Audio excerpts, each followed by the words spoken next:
할렐루야! 할렐루야! 예. 여러분들 아멘 하실 때 성부 하나님 아멘, 성자 예수님 아멘, 성령 하나님 아멘. 여러분 조금 전에 광고했지만 이번 주 목요일 날 우리 인도네시아 선교 탐방을 하게 되는데요. 여러분, 인도네시아는 우리가 파송한 박종남 선교사님 지금 사역을 하고 있습니다. 근데 거기서 하는 가장 큰 사역은 뭐냐면 성경을 인도네시아라도 여러 부족이 따로 있고요, 부족 언어들이 따로 있습니다.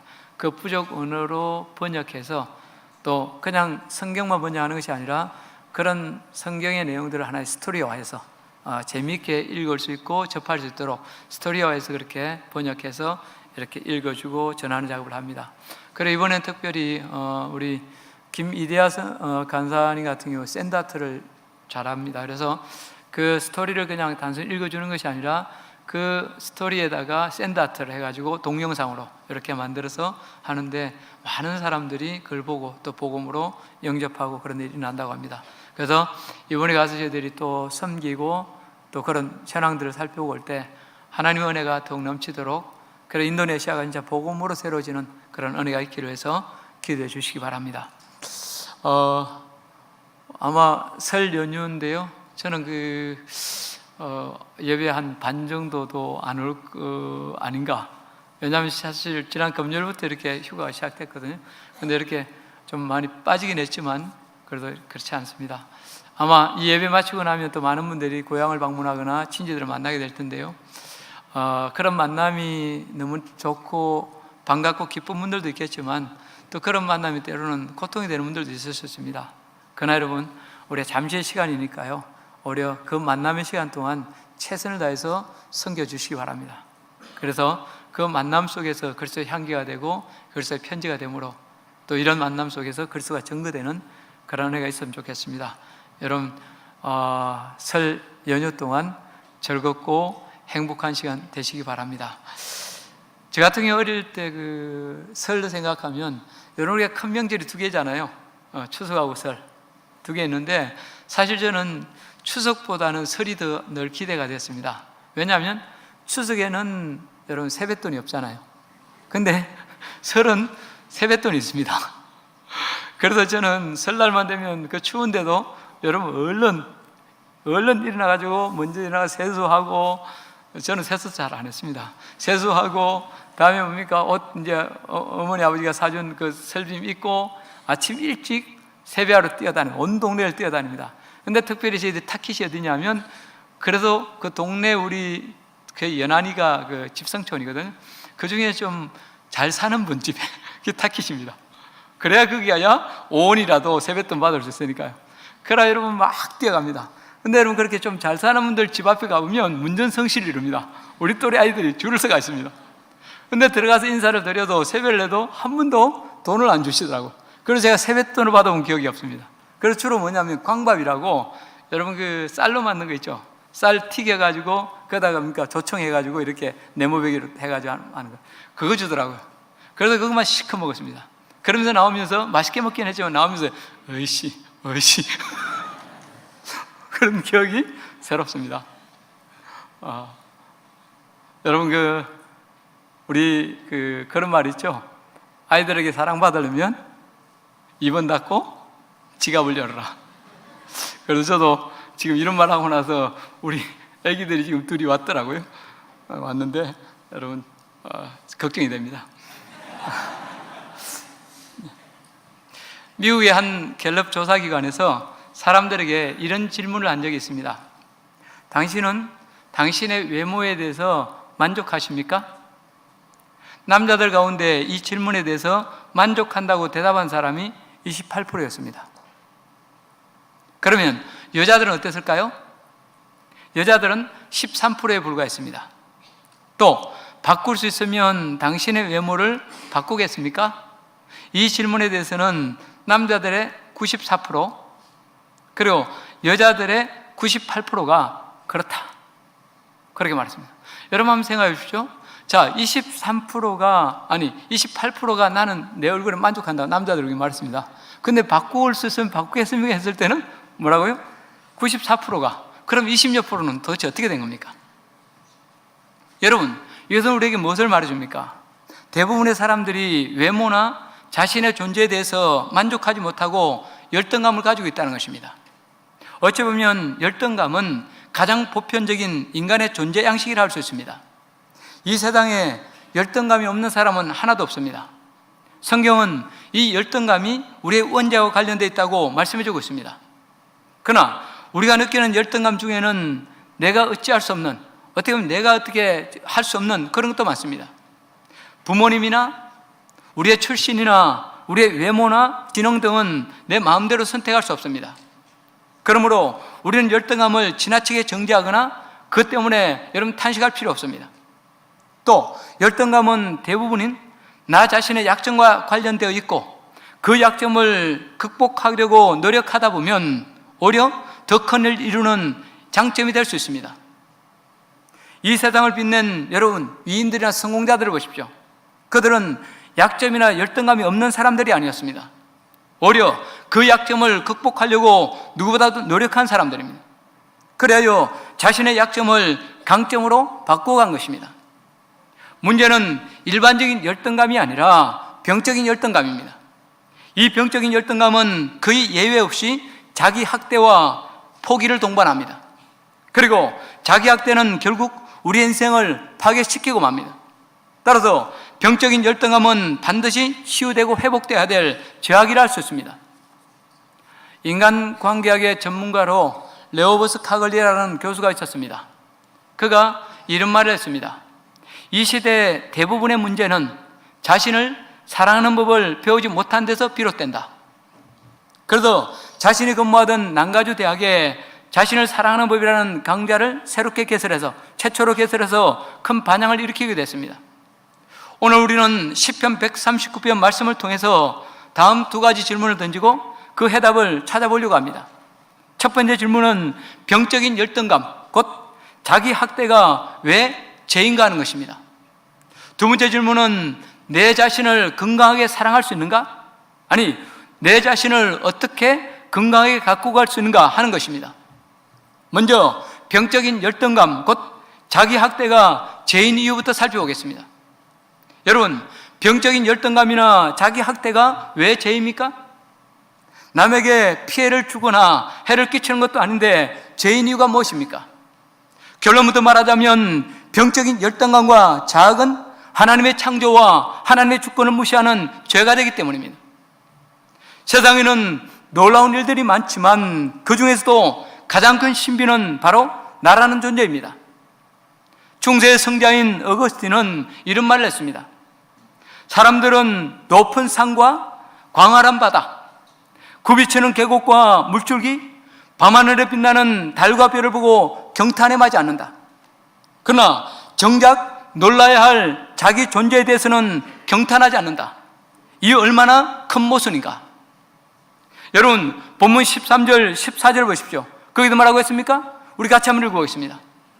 주께서 내 내장을 지으시며 나의 모태에서 나를 만드셨나이다.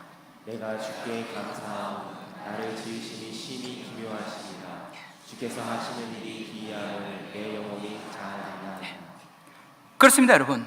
여기서 시편 기자는 자기 존재, 곧 자기 몸과 생명에 태어나는 과정을 묵상하면서 그 오묘함에 새삼 놀라고 있습니다. 그러면서 자기를 이토록 오묘하게, 그야말로 신묘막하게 지으신 하나님을 찬양하고 있습니다. 폴 브랜드라는 크리스찬 의사가 있었습니다. 그가 필립 얀시와 더불어 오묘한 육체라는 그런 책을 공동으로 저술했습니다. 그 책에서 그가 이런 말을 했습니다. 우리가 놀라워해야 할 것들 중에서도 가장 놀라운 것은 나라는 인간의 탄생이다. 생각해보라. 정자와 난자가 만나서 이룬 단 하나의 수정란 세포가에서 수십억, 수십조에 이르는 세포가 만들어지고 또 거기서 나라는 한 생명이 탄생했다는 것이 얼마나 큰 신비인가. 또 그는 인간의 뼈에 대해서도 이런 말을 했습니다. 뼈는 최소한의 물질을 가지고 인간의 무게를 지탱해주는 가장 경제적인 건축 구조이다.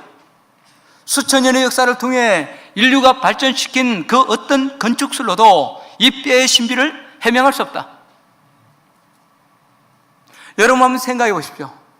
여러분 지금 제 몸무게가 60kg 약간 안 됩니다. 그래서 60kg가 되고 싶어요. 약간 안 되는데 여러분 지금 저보고 60kg 무게의 짐을 주면서 들어보라고 그러면 아마 한 30초 들고 있다가 놓칠 것입니다. 그런데 여러분 제가 군대 있을 때는 80kg 그 쌀까마도 사실 이 어깨 이 짐하고 올라갔습니다. 산을 올라갔습니다. 근데 여러분 좀 못해요. 아마 여러분 한번 생각해 보십시오. 여러분의 몸무게를 내가 들고 걸어간다고 한번 생각해 보십시오. 평생 그 짐을 들고 다닌다고 한번 생각해 보십시오. 그런데도 여러분 우리가 별 어려움 없이 이렇게 걸어 다니고 활동할 수 있는 것, 그것은 이 뼈의 견고함과 신비한 구조 때문에 알 수 있습니다. 그러면서 여러분 이렇게 60kg 이상 되는 몸무게를 지탱하고 다니면서 여러분 이 뼈는 전혀 부담을 느끼지 않습니다. 이 뼈의 신비에 대해서 폴 브랜드는 결론적으로 이런 말을 했습니다. 뼈, 부담스러운 짐이 되지 않으면서 가장 확실한 자유를 제공하는 우리의 뼈, 이 뼈를 창조하신 하나님을 찬양한다. 여러분, 뼈대 없는 인간을 상상할 수 있습니까? 그리고 이처럼 정밀하고 놀라운 인간 존재가 그냥 생겨났다는 것, 저절로 생겨났다는 것 말이나 되는 소리입니까? 그런데도 진화론자들의 말도 안 되는 주장을 과학이 그냥 받아들이고 있으니 이 얼마나 속이 터질 노릇입니까? 유명한 무신론자로 잉거솔이라는 사람이 있었습니다. 그가 살던 동네에 시계방이 하나 있었고 어느 날 잉거솔이 그 시계방에 들렀더니 그 아주 아름답고 정교한 벽시계가 걸려 있었습니다. 그래서 잉거솔이 주인에게 물었습니다. 아주 예쁜 시계가 새로 들어왔네요. 이거 어디서 만든 겁니까? 그때 시계방 주인이 웃으면서 대답했습니다. 교수님, 이 시계 누가 만든 것이 아니라 저절로 생겨난 것입니다. 그 소리를 듣고 깜짝 놀란 잉거솔이 아니 그런 말이 어디 있어? 시계가 저절로 생겨나다니요. 그러다 시계방 주인이 다시 말했습니다. 그러게 말입니다. 그런데 박사님이 항상 그렇게 주장하지 않았습니까? 인간이 저절로 생겼다는 박사님의 주장처럼 저 시계도 저절로 생긴 것입니다. 그렇습니다, 여러분. 우리를 만드신 하나님의 창조를 인정한다면 우리는 자신의 인생을 쉽게 포기하거나 아무렇게나 내던질 수 없습니다. 병적인 열등감, 자기 학대 등 함부로 나 자신을 대할 수 없습니다. 왜? 이러한 행위는 하나님의 창조를 무시하고 내 인생을 향한 하나님의 계획과 섭리를 불신하는 죄가 되기 때문입니다. 또 여러분 본문 17절 말씀을 보십시오. 거기도 뭐라고 했습니까? 같이 한번 읽어보겠습니다. 하나님이여 주의 생각이 내게 어찌 그리 보배로우신지요 그 수가 어찌 그리 많은지요. 여러분 이 말씀을 좀 더 정확하게 번역하기 위해서는 여기 보면 주의 생각이라는 말이 나옵니다. 그렇죠? 근데 이 주의 생각이라는 단어가 복수가 되어야 합니다. 오 하나님이여 나를 향한 주님의 생각들이 어찌 그리 보배로우신지요 그 수가 어찌 그리 많은지요. 그렇습니다, 여러분. 하나님께서 저와 여러분을 만드실 때 한 번만 생각하고 그냥 아무렇게나 지으신 것이 아닙니다. 생각하고 또 생각하고 고민하고 또 고민하고 언론하고 삼위 하나님께서 언론하고 또 언론하신 끝에 최선의 작품, 그야말로 최고의 걸작품을 만드셨다는 것입니다. 그 존재가 바로 나라는 것입니다. 그러니 여러분, 이 나라는 존재가 얼마나 소중하고 위대합니까? 저는 미디어에서, 신문이나 같은 미디어에서 유명 작가들의 예술작품을 대할 때마다, 아니 그 가격을 대할 때마다 입이 쩍쩍 벌릴 때가 많습니다. 미술작품 하나가 몇십억, 아니 몇백억씩 한다는 말을 들을 때마다 저 같은 문외한으로서는 잘 이해가 되지 않습니다. 여러분, 아무리 좋아도 그렇지 그림 한 장이 몇십억, 몇백억 한다는 것이 말이나 됩니까? 여러분 한번 생각해 보십시오. 우리가 잘 아는 반고호, 여러분 그의 작품에 대해서 그가 살아있을 때는 어떻게 했습니까? 아무도 사주지 않았습니다. 그래서 여러분 그는 그림을 그리면서도, 그 많은 작품을 그리면서도 누구 하나 사주는 사람 없어서 동생 태호의 도움을 받을 수밖에 없었습니다. 그리고 그는 진짜 괴로움을 견디지 못해서 결국 홀로 죽었습니다. 자살했습니다. 그런데 그 작품이 지금은 수천억을 합니다. 이런 모습이 어디 있단 말입니까? 그러나 관점을 조금만 바꿔보면 사람이 만든 그림 한 장이 그토록 비싸다면 세계 최고의 작가이신 하나님께서 심혈을 기울여 만드신 저와 여러분의 가치를 어찌 값으로 환산할 수 있겠습니까? 얼빈 벌린이라는 미국의 음악가가 있었습니다. 그는 하나님은 미국을 축복하신다는 그 곡을 작곡해서 미국인들의 많은 사랑을 받았습니다. 우리도 1년에 한 번 정도는 그의 노래를 꼭 부릅니다. 그 노래가 꿈속에 보는 화이트 크리스마스. I'm dreaming of white Christmas. 예, 다 부르고 싶지만 이까지로 끊겠습니다. 여러분, 이 얼빈 벌린은 1000곡 이상의 수많은 노래를 작곡했는데 한 번은 기자가 그에게 물었습니다. 지금까지 인터뷰를 하면서 기자가 이런 질문을 해줬으면 좋겠는데 아직까지 받지 못한 질문이 혹시 있습니까? 그러자 얼빈 벌린이 웃으며 그렇다고 고개를 끄덕였습니다. 그때 기자가 다시 말했습니다. 그렇다면 그 질문을 스스로 말해주시고 그 대답까지 이야기해 주십시오. 당신의 말을 듣다 보니 생각나는 질문이 하나 있네요.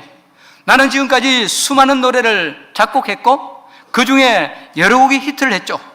하지만 히트하지 않은 더 많은 곡에 대해서 어떻게 생각하는지는 기자들이 나에게 묻질 않더군요. 그러고 나서 얼빈은 그야말로 의미심장한 말을 남겼습니다. 제가 작곡한 곡들 중에는 크게 히트한 곡들도 여럿 있지만 더 많은 곡들이 알려지지 않았습니다. 그러나 그 알려지지 않은 곡들도 나에게는 히트한 곡과 똑같습니다. 히트한 곡 못지않게 내 땀과 눈물로 만들어진 소중한 곡들입니다. 여러분도 이 알려지지 않은 곡들을 소중히 여겨주시기 바랍니다. 저는 그분의 글을 읽으면서 하나님의 음성을 듣는 것 같은 전율과 감동을 느꼈습니다. 그렇습니다, 여러분. 여러분, 이 세상에는 소위 히트친 인생들이 있습니다. 수많은 사람들에게 알려진 유명인사들, 대중적 인기를 크게 모은 사람들, 높은 지위에 올라가고 크게 출세한 사람들이 있습니다. 그러나 주변에는 그보다 훨씬 더 많은 사람들이 알려지지 않은 무명의 삶을 살아가고 있습니다. 있는 듯 없는 듯 자기 자리를 지키며 그야말로 평범하게 생을 영위하고 있습니다. 여기서 여러분이 한번 물어보겠습니다. 그렇다면 여러분, 이처럼 평범한 삶을 살아온 사람들이 실패작입니까? 그렇지 않습니다. 하나님께서는 저 얼빈처럼 평범한 그야말로 아무것도 아닌 것처럼 보이는 저와 여러분을 향해 이렇게 말씀하십니다. 히트하지 못한 삶, 잘 알려지지 않은 평범한 인생이라도 너는 내 땀, 내 눈물로 만들어지고 내 아들의 피로 새로워진 가장 존귀한 존재, 가장 소중한 내 사랑이다. 그런데 언제까지 열등감에 사로잡혀 자신의 인생을 비관하며 여러분 살아가시렵니까? 언제까지 하나님의 형상인 자기 존재 가치를 인식하지 못한 채 하루하루를 탄식하며 의미 없는 몸짓으로 걸어가시렵니까?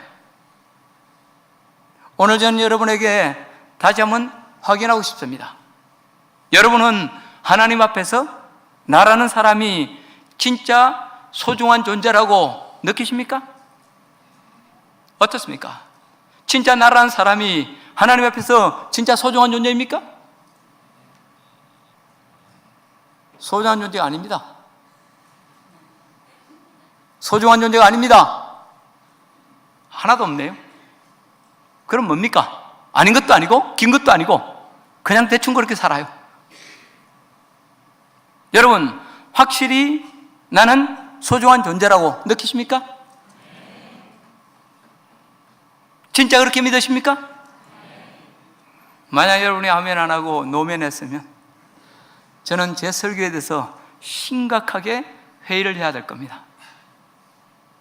그렇습니다, 여러분. 우리가 인정하든 인정하지 않든 저와 여러분은 하나님께서 그야말로 수많은 생각과 수많은 계획과 수많은 언어를 거쳐 만드신 하나님의 야심작이요 불후의 명작들입니다. 언제까지나 이 고백과 확신 속에서 여러분 살아가시기 바랍니다. 그러면 여러분 인생이 실제로 달라지게 될 것입니다. 진짜 존귀하게 세워주시는 하나님의 큰 은혜를 체험하게 될 것입니다. 내 존재의 바른 고백을 통해서 이 은혜에 다 참여할 수 있기를 주의 이름으로 축복합니다. 지금까지 우리는 병적 열등감이나 자기 학대가 죄인 이유를 간략하게 살펴봤습니다. 더 중요한 질문이 하나 있습니다. 그것은 내가 나를 어떻게 사랑할 수 있는가 하는 것입니다. 다시 말해서 어떻게 해야 나를 하나님이 원하시는 건강한 모습, 하나님이 원하시는 아름다운 모습으로 갖고 갈 수 있는가 하는 것입니다. 그 답은 다음 두 가지입니다. 첫째, 감사하며 살아야 합니다. 본문 14절 말씀 우리 다시 한번 읽어보겠습니다. 내가 주께 감사하오니 나를 지으시니 심히 기묘하시니라. 주께서 하시는 일이 기이함은 내 영혼이 잘 알나이다. 내가 주께 감사함은, 여기서 시편 기자는 하나님께 감사하는 고백으로 이 글을 시작하고 있습니다. 그런데 시편 기자의 이 감사의 고백은 의례적인 감사나 이빨린 감사가 아니었습니다. 하나님의 은혜를 깊이 느낀 자, 하나님의 섭리와 하나님의 사랑을 깊이 느낀 자만이 할 수 있는 감격적인 고백입니다. 이 시편 기자는 나라는 존재의 신비, 나라는 존재의 탄생의 신비, 자기 인생을 묵상하면 묵상할수록 하나님의 은혜, 하나님의 섭리, 하나님의 놀라운 기적이 아닌 것이 없었습니다. 온통 하나님의 은혜요, 하나님의 사랑이었습니다. 그래도 그는 다른 모든 것에 앞서서 먼저 하나님께 감사하고 있는 것입니다. 에베소서 2장 8절 말씀 우리 같이 한번 읽어보겠습니다. 너희는 그 은혜에 의하여 믿음으로 말미암아 구원을 받았으니 이것은 너희에게서 난 것이 아니요 하나님의 선물이다. 여기도 뭡니까? 우리의 구원은 은혜로 말미암은 하나님의 믿음. 하나님 우리에게 은혜를 주셨는데 그것은 믿음으로 받음으로 구원받았다는 것입니다. 그런데 여러분, 이 구원이 뭐라고 말씀하고 있습니까? 우리에게서 난 것이 아니라 하나님께서 주신 선물이라고 말씀해 주고 있습니다. 그리고 여러분, 바로 이어지는 10절에서는 우리는 그가 만드신 바라고 그렇게 표현하고 있습니다. 그런데 세번역 성경에 보면 이 10절의 말씀이 이렇게 번역되어 있습니다. 우리는 그의 작품이라. 이 작품이라는 단어는 헬라로 포이에마입니다. 영어로는 시를 의미하는 포엠이 바로 이 포이에마에서 나온 것입니다. 그렇다면 여러분, 이 말의 뜻이 무엇입니까? 우리, 곧 저와 여러분은 하나님의 작품이라는 것입니다. 그것도 그냥 평범한 보통 작품이 아니라 시적인 작품이요, 아주 놀라운 예술적 글작품이라는 것입니다. 그렇습니다. 여러분, 조금만 깊이 생각해 보면 여러분, 나라는 존재가 얼마나 놀라운 하나님의 작품입니까?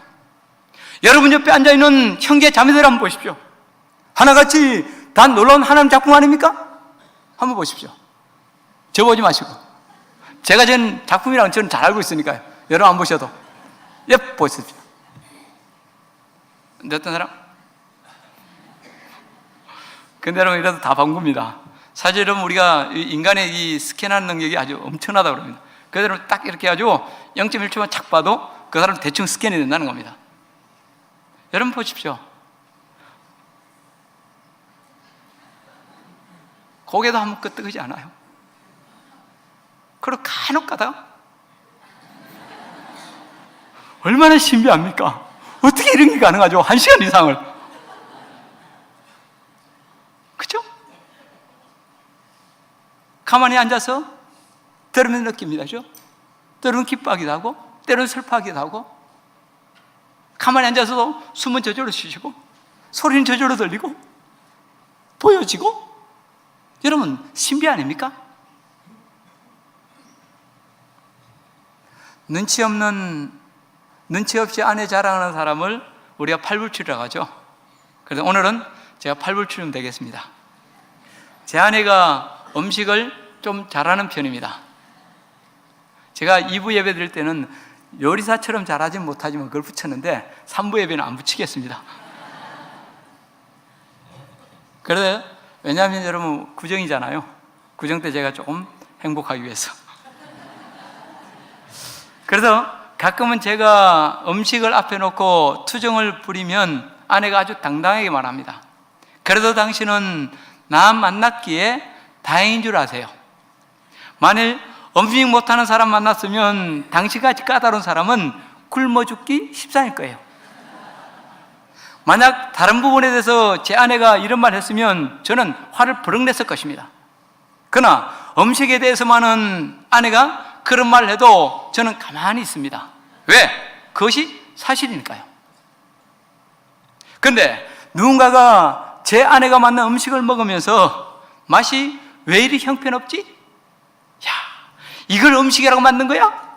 만약 한다면 여러분 그때 제 마음이 어떻겠습니까? 화가 나지 않겠습니까? 그렇다면 그런 말을 하는 것은, 왜냐하면 그런 말을 하는 것은 음식을 정성스럽게 만든 제 아내를 욕하고 모독하는 것이기 때문입니다. 이 점은 여러분 하나님과의 관계도 마찬가지입니다. 내가 다른 사람을 향해서 저 사람 왜 저래? 진짜 형편없는 인간이네? 누가 저런 인간을 만들었어? 라고 비난한다면 여러분 이것은 누구를 욕하는 것입니까? 그렇죠. 그 사람을 만드신 하나님을 욕하는 것입니다. 물론 살다 보면 진짜 마음에 안 드는 사람이 주위에 있습니다.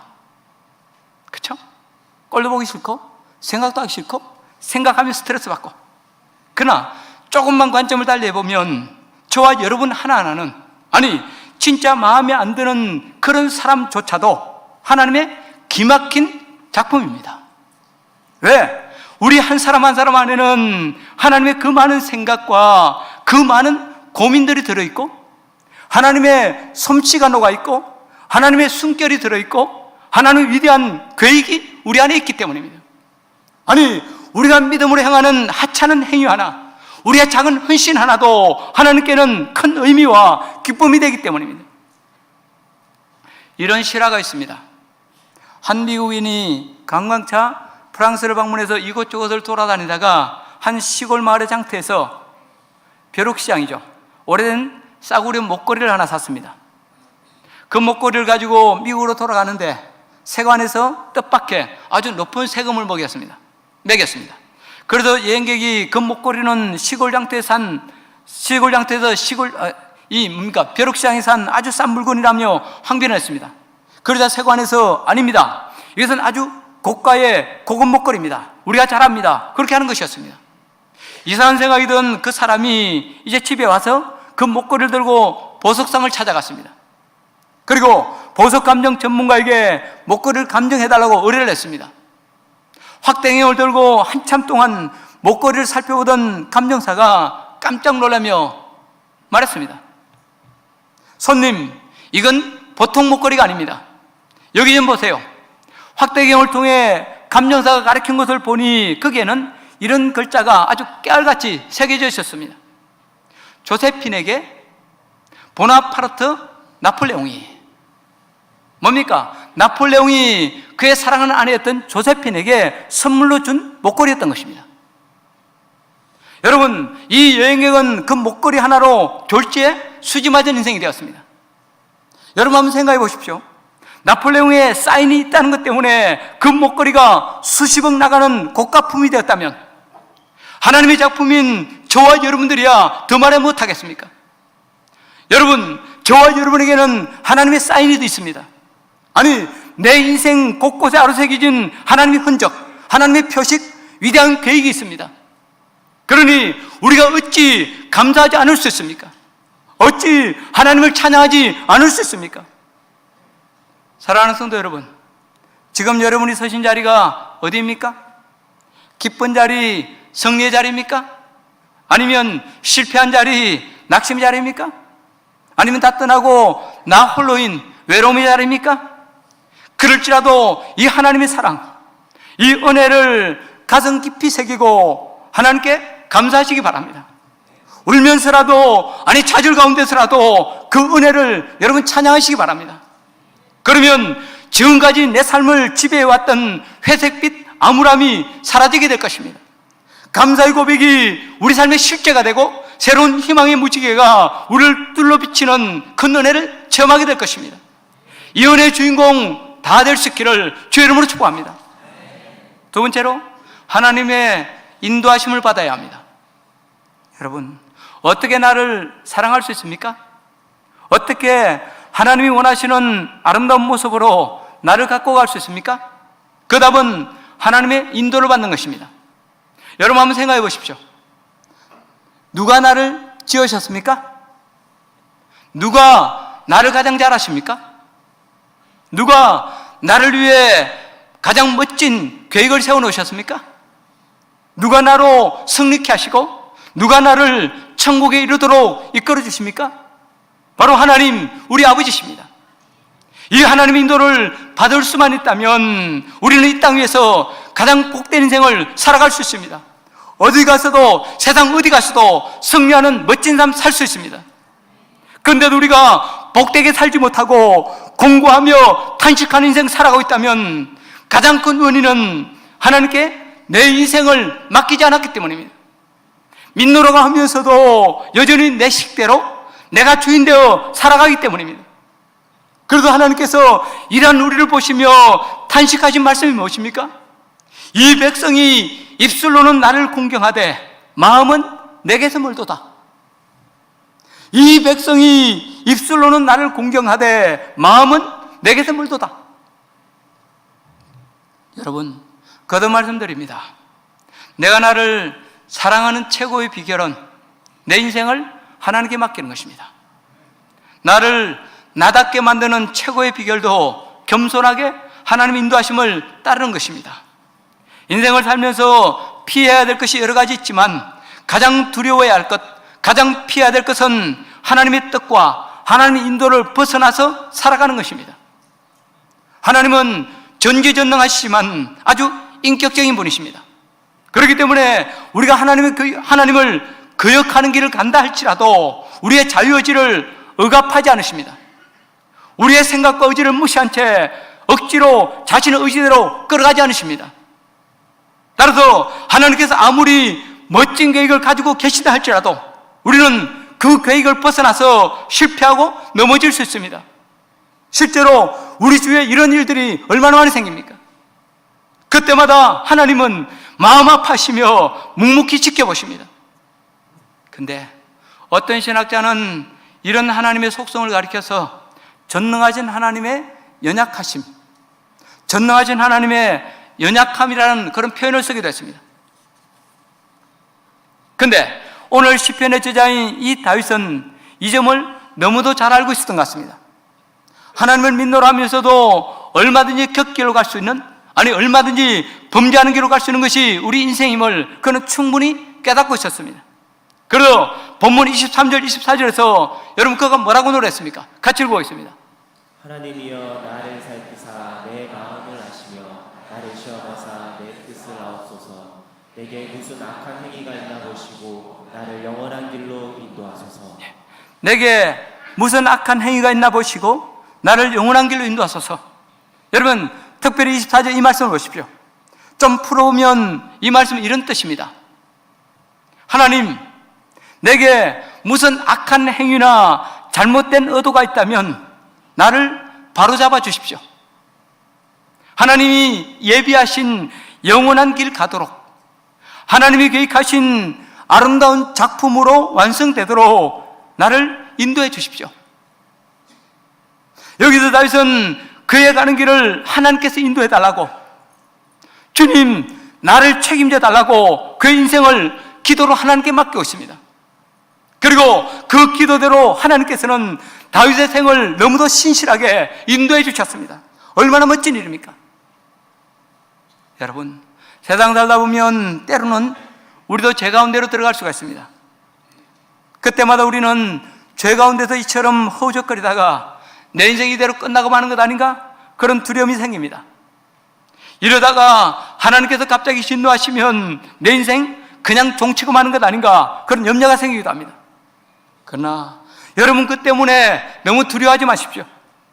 우리가 비록 범죄하고 거스른 길로 갈지라도 내 인생을 하나님의 손길에 맡기기만 하면 그 순간이라도 나는 하나님 안에 있습니다, 하나님 내 주인이십니다 고백하며 걸어갈 수만 있다면 하나님은 절대로 우리를 버리지 않으시고 마침내 선한 길, 승리 길을 인도해 주십니다. 안 되면 매를 떼서라도 깨닫게 하시고 다시 돌이키게 해 주십니다. 그대로는 믿음으로 아름다운 삶을 살다 간 선진들의 한결같은 고백이 무엇입니까? 나의 나 된 것은 오로지 하나님의 은혜입니다. 근데 이 말씀을 듣다 보면 여러분 가운데 이런 어머니 될 수 있습니다. 그래, 하나님의 인도를 받는 것은 너무너무 좋은 일인데 어떻게 해야 하나님의 인도를 받을 수 있지? 우리가 하나님의 인도를 받기 위해서 우리가 할 수 있는 일이 뭐? 우리가 해야 될 일이 뭐지? 그렇습니다. 하나님의 인도를 받는 방법은 그렇게 특별하거나 어려운 것이 아닙니다. 그 방법은 다음 두 가지입니다. 첫째, 하나님의 말씀, 다시 말해서 말씀의 정신, 말씀의 가르침을 따라가는 것입니다. 두 번째는 내 안에 오신 성령님께 묻고 성령님과 늘 상의하고 그 감동과 인도를 따라가는 것입니다. 그러면 여러분, 내 안에 하나님 말씀이 살아 역사하고 마침내 하나님 놀라운 은혜가, 놀라운 기적들이 하나하나 성취될 수 있습니다. 1984년인가요? 미국 LA에서 제23회 올림픽이 열린 적이 있습니다. 그 올림픽에서 중국 여자 선수가 다이빙 종목에서 최초로 금메달을 땄습니다. 그녀의 동작이 너무 유연하고 부드러운 데다가 아주 침착한 모습을 보여줘서 언론의 칭찬을 크게 받았습니다. 육상 단거리나 수영이나 다이빙 같은 종목은 신체 구조상 서양 선수를 따라하기 힘들답니다. 그런데 동양 여자 선수가 우승하자 그것이 화제가 된 것입니다. 한 기자가 인터뷰를 하며 물었습니다. 당신은 동양인으로 몸집도 왜소한데 어떻게 그처럼 아름다운 다이빙을 연출할 수 있었습니까? 금메달을 딸 수 있던 비결이 뭡니까? 그때 중국 선수가 뜻밖의 대답을 했습니다. 엄마 때문입니다. 어머니 때문이 아니요? 하고 기자가 대묻자 이 선수가 어머니의 얽힌 이야기를 잠깐 해주었습니다. 저는 어렸을 때부터 100m 달리기를 좋아했습니다. 근데 경주에 나가면 자주 넘어졌습니다. 그래도 등회 선수로 전락이 되면 어머니는 늘 이렇게 말씀해 주셨어요. 사랑하는 딸아, 나는 네가 1등하는 것보다 넘어졌다가 일어나는 모습이 더 보기 좋단다. 네가 넘어졌다가 다시 일어날 때마다 그 모습이 얼마나 아름다운지. 너는 언제나 내 사랑스러운 딸이야. 또 다이빙을 하면서도 자주 실수하고 사고도 있었습니다. 그럴 때마다 어머니는 너는 1등 하려고 하지 마라. 그냥 최선을 다하는 거야. 나는 내가 뛰는 모습 그 자체가 아름답구나. 열심히 하는 너를 바라보는 것만으로도 큰 기쁨이란다. 그렇게 말씀해 주셨습니다. 그 어머니를 생각하면 다이빙 스탠드 위에 서도 두려움이 사라지고 마음이 편안해집니다. 나의 우승은 바로 우리 어머니 때문입니다. 저는 그 인터뷰 내용을 읽으면서 특별히 선수 어머니의 말을 들으면서 하나님을 생각했습니다. 여러분, 우리가 실수하여 넘어질 때라도, 아니 죄 가운데 허덕이며 방황할 때라도, 관계의 상처로 좌절하고 낙망할 때라도, 그야말로 사면초가 되어서 내 주위에는 아무것도 없다고 그야말로 좌절하고 낙심할 때라도 하나님은 우리를 외면하거나 버리지 않으십니다. 오히려 끝까지 내 곁에 함께 하시며 다시 일어날 때마다 너무너무 기뻐하십니다. 그러면 이렇게 말씀하십니다. 그래 누구야? 내가 너에게 바라는 것은 1등이 아니라 넘어져도 나를 의지해 다시 일어나는 것이란다. 나에게는 네가 다시 일어나는 모습이 가장 아름답구나. 너는 언제나 내 사랑하는 아들, 내 사랑하는 딸이야. 힘내라. 그렇습니다, 여러분. 내가 1등 하지 못해도, 그렇게 특출난 인생이 되지 못해도, 비록 화려한 스타 인생이 아니어도, 아니면 때로는 사람들에게 조차도 무시당하고 조롱당하는 처지에 있다 할지라도 하나님께 내 생애를 맡기고 말씀과 성령의 감동하심을 따라가기만 하면 다 합력해서 선이 되게 해주십니다. 마침내 가장 복된 인생이 되고 인생 승리의 멋진 주역 되게 해주십니다. 저는 지금도 하나님의 사랑을 생각하면 가슴이 뜁니다. 내 모든 연약과 그 많은 죄에도 불구하고 새롭게 일어설 힘을 얻고 벅찬 감격으로 감사하게 됩니다. 그래서 엊그제도 이 말씀을 준비하다가 하나님께 이런 기도를 개인적으로 드렸습니다. 하나님, 제 인생이 언제까지일지 모르지만 오직 하나님의 인도하심 안에만 있게 해주십시오. 주님의 뜻만 제 생애 가운데 이루어져 주십시오. 오늘 예배하는 저 여러분들 속에도 이 기도의 진솔한 고백이 있기를 주의 이름으로 축복합니다.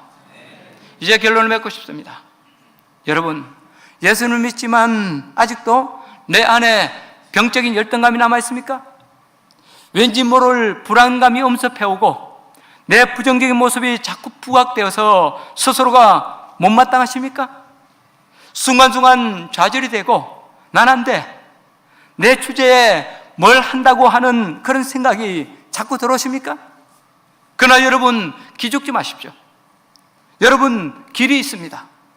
우리를 향한 하나님 아버지의 그 사랑에 내가 접촉하기만 하면 됩니다. 좀 더 구체적으로 말해볼까요?